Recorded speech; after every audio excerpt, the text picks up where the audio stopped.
Syria की सत्ता पर जुलानी ने कब्जा कर लिया है। राष्ट्रपति भवन में बंदूकें गरजी हैं। सेना ने सरेंडर कर दिया है। हालात इतने बिगड़ गए कि राष्ट्रपति बशर अल असद को सीरिया छोड़कर भागना पड़ा। सीरिया जल रहा है। उसे बचाने का दावा करने वाले सीरिया छोड़कर भाग चुके हैं। सीरिया में अब सुपर पावर्स का युद्ध तय हो गया है। कमांडर अबू मोहम्मद अल जुलानी ने अभी तक सीरिया पर कब्जे का ऐलान भी नहीं किया था। उनके लड़ाके सीरिया की राजधानी दमिश्क पर जीत का जश्न ही मना रहे थे कि सीरिया पर बम बरसने लगे। जीत का जश्न शांत हो गया। सीरिया में अमेरिका आ गया। धमाके के साथ जंगी जेट से बम बरसाकर 75 ठिकाने दहलाकर सुपर पावर ने दिखा दिया कि जब वो दुश्मन को मारता है तो उसे रोने भी नहीं देता। अमेरिका तब तक मारता है जब तक दुश्मन का दम न उखड़ जाए। सुपर पावर ने सीरिया महायुद्ध का ट्रेलर दिखाया है, वो भी पुतिन को। बशर अल असद को पनाह देने वाले पुतिन कुछ करते उससे पहले अमेरिका ने सीरिया में एंट्री ले ली है। अमेरिका ने पहले ही साफ कर दिया था कि वो सीरिया पर नजर बनाए हुए है। कब और कैसे चोट पहुंचानी है, किसे मारकर पुतिन को मैसेज देना है, अब ये भी साफ हो गया है। अमेरिकी सेंट्रल कमांड ने ऐलान किया है विद्रोही लड़ाकों के 75 अड्डे पर 140 बम बरसाए गए हैं। पेंटागन के मुताबिक सभी हमले सटीक और अचूक थे। अमेरिका के दुश्मनों को भारी नुकसान पहुंचा है, जिसके साथ ही सुपर पावर का सीरिया में ऑपरेशन रिलॉन्च हो गया है। अमेरिका ने अपने ऑपरेशन इनहेरेंट रिजॉल्व की नई सीरीज में कुर्द नेतृत्व वाली सीरियन डेमोक्रेटिक फोर्सेस को भी साथ में जोड़ रखा है। कुर्द फाइटर्स की बशर से कट्टर दुश्मनी है। ये कुर्द फाइटर सीरिया में तख्ता पलट करने वाले कमांडर जुलानी और तुर्की के राष्ट्रपति एर्दोआन से भी युद्ध कर रहे हैं। वहीं सीरिया में अमेरिका के टारगेट पर आईएसआईएस के लड़ाके हैं। अमेरिका ने धमकी दी है कि सीरिया में कमांडर जुलानी ने गलती से भी टेरर ग्रुप के साथ हाथ मिलाया तो सर्वनाश तय है। कमांडर जुलानी का सीरिया का सरगना बनना अमेरिका को रास नहीं आ रहा और न ही इजराइल को। एक तरह अमेरिका ने सीरिया में बम बरसाए तो इधर महज 10 घंटे के अंदर इजराइल ने कमांडर जुलानी के इलाकों पर 100 से ज्यादा हमले कर दिए हैं। दावा तो यहां तक किया जा रहा है कि रूस भागने के बाद असद के सीरिया पर अब इजराइल एक बड़े इलाके पर कब्जा करने जा रहा है। आखिर सीरिया में ये कैसा खूनी खेल, इसे अब इजराइल के हवाई हमलों से समझ सकते हैं। जिस वक्त सीरिया की राजधानी दमिश्क में कमांडर अबू मोहम्मद अल जुलानी के लड़ाके जीत का जश्न मना रहे थे, ठीक उसी वक्त इजराइल के फाइटर जेट F-35 और F-16 सीरिया पर हमला करने के लिए टूट पड़े। इजराइल की जबरदस्त एयर स्ट्राइक में कई हवाई अड्डे, सैन्य ठिकाने, हथियार डिपो और यहां तक कि केमिकल फैक्ट्री तक तबाह और बर्बाद कर दी गई है। ये हमले राजधानी दमिश्क समेत कई शहरों पर हुए हैं। एर्दोगन का खासम खास जुलानी से अमेरिका नफे नुकसान का गुणा भाग कर रहा है। इससे भी ज्यादा सुपर पावर को खतरा इस बात से है कि बशर अल असद ने मॉस्को में डेरा जमा लिया है।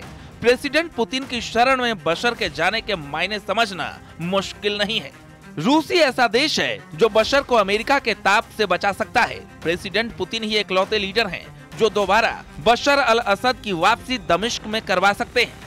पुतिन बशर के मिशन इम्पॉसिबल को पॉसिबल बनाने का दमखम रखते हैं। पुतिन की कुछ मजबूरी भी बशर के हक में जाती है। पुतिन ने इशारे में जता भी दिया है कि सीरिया में क्या होने वाला है। वियना में रूस के राजदूत मिखाइल उल्यानोव का ये मैसेज सीधे अमेरिका पर बड़ा तंज है। इसे पुतिन का ओपन ऐलान माना जा रहा है। मिखाइल ने पुतिन के इरादे जाहिर करते हुए लिखा है कि रूस कठिन परिस्थिति में अपने दोस्तों को धोखा नहीं देता। यही रूस और अमेरिका में अंतर है।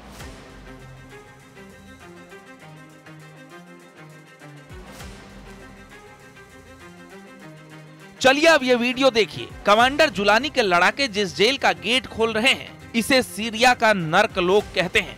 इस जेल में सीक्रेट बंकर है, टॉर्चर सेल है, फांसी घर है। सीरिया की सैदनाया जेल के एक एक कोठरी खूनी नरसंहार की गवाह है।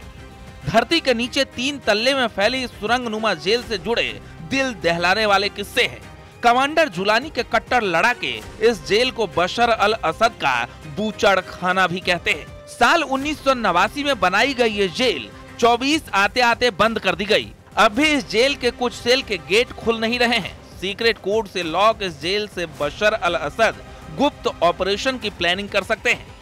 मतलब एक तरफ रूस, ईरान, चीन अपना दांव खेल रहे हैं, वही दूसरी तरफ अमेरिका, तुर्की, कतर और इजराइल मिलकर सीरिया पर कब्जा करने में जुटे हैं। सीरिया और इजरायली सेना के दावों के मुताबिक लगभग 18 घंटे पहले इजरायली वायुसेना ने F-35 और F-16 जेट से सीरिया पर ताबड़तोड़ एयर स्ट्राइक की है। दावा किया गया है कि सीरिया की राजधानी दमिश्क के काफर सूसा पर बड़ा हवाई हमला हुआ है। इसके अलावा इजरायली जेट्स ने माउंट कासिलोन में मौजूद हथियार डिपो को भी उड़ा दिया है।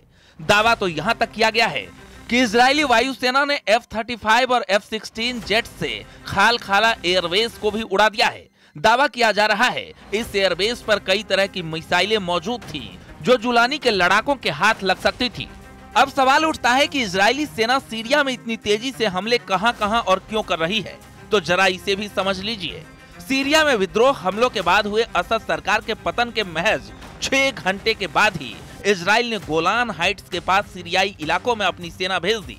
इजराइल ने इस तैनाती को अपनी सुरक्षा के लिए जरूरी बताया है। इजराइल के इस नए ऑपरेशन का पूरा फोकस अभी सीरिया के 3 इलाकों में ज्यादा है, जिनमें कुनैत्रा, नवा और दारा है। इजराइल ने सीरिया में करीब 100 से ज्यादा हवाई हमले किए हैं और वो लगातार अपने हमलों का दायरा बढ़ा रहा है। इजराइल ने गोलन हाइट्स से निकलकर डीमिलिटराइज्ड जोन में भी अपने हमले शुरू किए हैं। इजराइल अब सीरिया के 14 किलोमीटर तक के इलाकों में घुस गया है। हालांकि इस कब्जे को इजरायली अधिकारियों ने अस्थायी बताया है। कुछ वॉर एक्सपर्ट्स का मानना है कि इजराइल को पहले से ही इसकी उम्मीद थी कि जब विद्रोही गुटों का सीरिया पर कब्जा हो तब ही वो अपना ऑपरेशन स्टार्ट करे, ताकि उसको जवाब देने के लिए इन इलाकों में कोई सेना ना हो। लेकिन सीरिया में अमेरिका के करीब 900 सैनिक हैं। अमेरिका सीरिया में ज्यादातर बमबारी खाड़ी देशों में मौजूद सैन्य अड्डों से अंजाम देता है और दूसरी तरफ रूस ने सीरिया में नेवल और एयरबेस बना रखे हैं, वो भी 2017 को हुए समझौते के बाद 49 साल आगे के लिए। साल 2015 में बनाए गए खमेइमिम एयरबेस पर रूस के तमाम लड़ाकू हेलीकॉप्टर की तैनाती है। वही टार्टस नौसैनिक अड्डे पर रूसी नेवी के ज्यादातर जंगी हथियार तैनात हैं, जिनसे पुतिन जब चाहे जिसे चाहे सीरिया से मार भगा सकते हैं। बशर अल असद अरब वर्ल्ड में रूस के सबसे जिगरी लीडर हैं। मॉस्को तक उनकी सुरक्षित विदाई भी पुतिन की वजह से मुमकिन हुई है। बशर के परिवार को खरोच आए बिना पुतिन ने जिंदा बचाकर एर्दोआन के प्लान को तो फ्लॉप कर दिया है, लेकिन पुतिन का मिशन सीरिया अब भी अधूरा है। प्रेसिडेंट पुतिन को सीरिया में अमेरिका की मौजूदगी ही नागवार गुजरती है। पुतिन असद की वापसी का क्या प्लान बना रहे हैं? कैसे अमेरिका का सेकंड टाइम सीरिया में सरेंडर मुमकिन है? ये जानने से पहले बशर अल असद के उस स्लॉटर हाउस के भीतर चलिए जो सैद नाया जेल के नाम से कुख्यात है। कुल मिलाकर हालात ये हो गए हैं कि सीरिया के राष्ट्रपति रहे असद मॉस्को में पुतिन के रहमो करम पर बाकी जिंदगी काटेंगे और इधर जुलानी अब इजराइल के साथ साथ पूरे मिडिल ईस्ट के लिए एक बड़ा खतरा बन गया है।